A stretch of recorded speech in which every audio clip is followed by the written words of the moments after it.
हरिद्वार में द्वार घास के मैदान, जबकि देहरादून में अगर पूछे तो दून घास के मैदान पाए जाते हैं। इस तरीके से हमारे 4 मैदान जो घास के मैदान है, बुग्याल घास के मैदान उत्तराखंड लघु हिमालय के पूर्वी ढलान पे।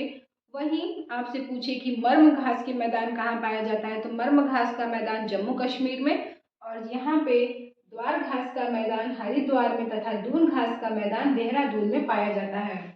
शिवालिक हिमालय की अगर औसत ऊंचाई पूछे तो 1100 मीटर होती है, मतलब इसकी औसत ऊंचाई 1100 मीटर, जबकि लघु हिमालय की औसत ऊंचाई 4000 मीटर है। वहीं अगर महान हिमालय की औसत ऊंचाई पूछ ले तो 6000 मीटर महान हिमालय की औसत ऊंचाई है।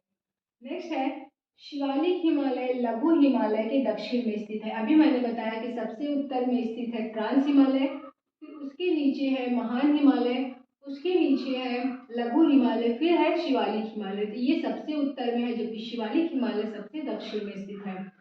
शिवालिक हिमालय हिमालय पर्वतमाला का सबसे नवीन भाग है। अगर प्रश्न पूछे कि शिवालिक हिमालय मतलब हिमालय का सबसे नवीनतम भाग कौन सा है, तो यही शिवालिक हिमालय जो है वो हिमालय का सबसे नवीनतम भाग है, क्योंकि इसका निर्माण महान हिमालय तथा लघु हिमालय के जो अवशेष है उन्हीं से इनका निर्माण हुआ है। तो इस तरीके से जो हमारा हिमालय वाला चैप्टर था वो कंप्लीट हुआ। ट्रांस हिमालय, महान हिमालय, शिवालिक हिमालय और लघु हिमालय, तो इस तरीके से ये कंप्लीट हुआ।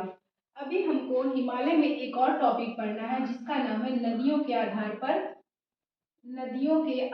पर हिमालय का विभाजन। जैसे अगर आपसे पूछ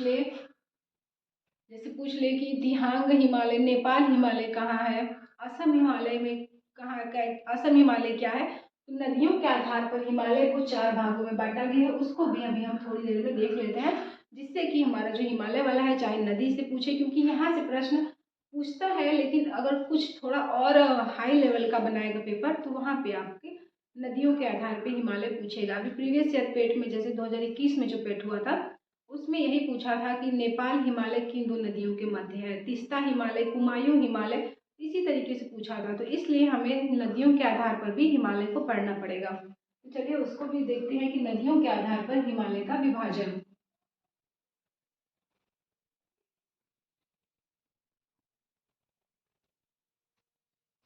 यहाँ पर नदियों के आधार पर हिमालय का विभाजन है। नदियों के आधार पर हिमालय को 4 भागों में बांटा गया है। जैसे पहला है पंजाब हिमालय,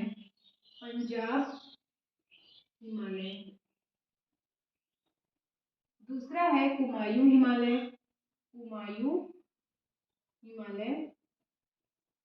तीसरा है नेपाल हिमालय, चौथा है असम हिमालय। इस तरीके से नदियों के आधार पर हिमालय को 4 भागों में बांटा गया है, जिसमें हम देखेंगे कि पंजाब हिमालय, यही आज बस यही प्रश्न बनता है कि कौन सा हिमालय किन 2 नदियों के मध्य में स्थित है।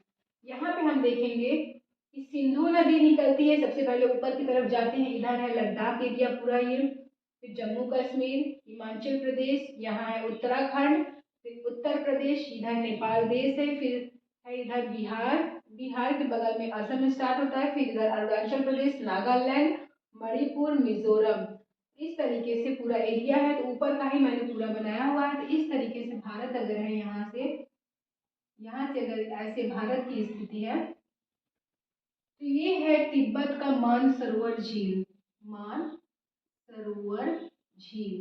और इसी मानसरोवर झील से 2 नदियों का उद्गम होता है। एक का नाम है सिंधु नदी, जो कि इस तरीके से बहते हुए पाकिस्तान में प्रवेश कर जाती है, और उसके बाद यहीं से मानसरोवर झील से एक नदी का उद्गम हुआ है, सतलज नदी।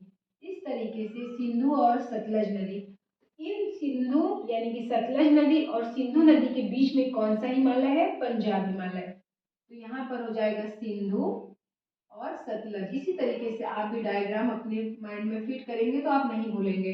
तो जो पंजाब हिमालय है वो सिंधु और सतलज के बीच में है, सिंधु और सतलज के बीच में पंजाब हिमालय है। फिर है कुमायूं हिमालय, यहाँ स्थित है कुमायूं हिमालय। तो सतलज और काली नदी के बीच में कुमायूं हिमालय है, सतलज और काली नदी, सतलज और काली नदी के बीच में कुमायूं हिमालय है। ये रहा काली नदी। काली नदी को ही लेकर जो है नेपाल और भारत के बीच में विवाद है, तो सतलज और काली के बीच में कुमायूं हिमालय। फिर आता है नेपाल हिमालय, तो यहाँ पर है काली नदी और तीस्ता नदी। काली नदी और तीस्ता नदी के मध्य में स्थित है नेपाल हिमालय। तो नेपाल हिमालय, काली नदी प्लस तीस्ता नदी, तीस्ता नदी, इन दोनों के बीच में स्थित है नेपाल हिमालय। फिर थोड़ा सा आगे जाएंगे तो तीस्ता नदी और दिहांग नदी के बीच में स्थित है असम हिमालय। तीस्ता नदी और दिहांग नदी के बीच में स्थित है असम हिमालय। तीस्ता नदी प्लस दिहांग नदी, दिहांग नदी, इन दोनों के बीच में स्थित है असम हिमालय। तो इस तरीके से नदियों के आधार पर जब हम हिमालय का विभाजन करेंगे तो कुल 4 प्रकार से नदियों के आधार पर हिमालय का विभाजन करेंगे। पंजाब हिमालय, कुमायूं हिमालय, नेपाल हिमालय और असम हिमालय। पंजाब हिमालय सिंधु और सतलज के बीच में स्थित है पंजाब हिमालय।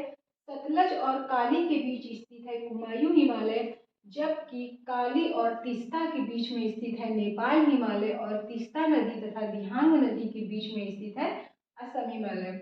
फिर से पंजाब हिमालय सिंधु सतलज, सिंधु सतलज पंजाब हिमालय। थोड़ा सा नीचे आएंगे जब उत्तराखंड की तरफ, तो कुमायूं सतलज और काली के बीच में स्थित है कुमायूं हिमालय। काली नदी और तीस्ता नदी के मध्य में स्थित है नेपाल हिमालय और तीस्ता तथा दिहांग के बीच में स्थित है असम हिमालय। तो इस तरीके से पंजाब हिमालय, कुमायूं हिमालय, नेपाल हिमालय और असम हिमालय, तो नदियों के आधार पर हिमालय का विभाजन इसी तरीके से हुआ है। टोटल हमारा ट्रांस हिमालय, महान हिमालय, लघु हिमालय, शिवालिक हिमालय तथा नदियों के आधार पर अगर हम देखें तो हिमालय के 4 भाग, पंजाब हिमालय, कुमायूं हिमालय, थोड़ा सा इधर जाएंगे नेपाल हिमालय, फिर असम हिमालय।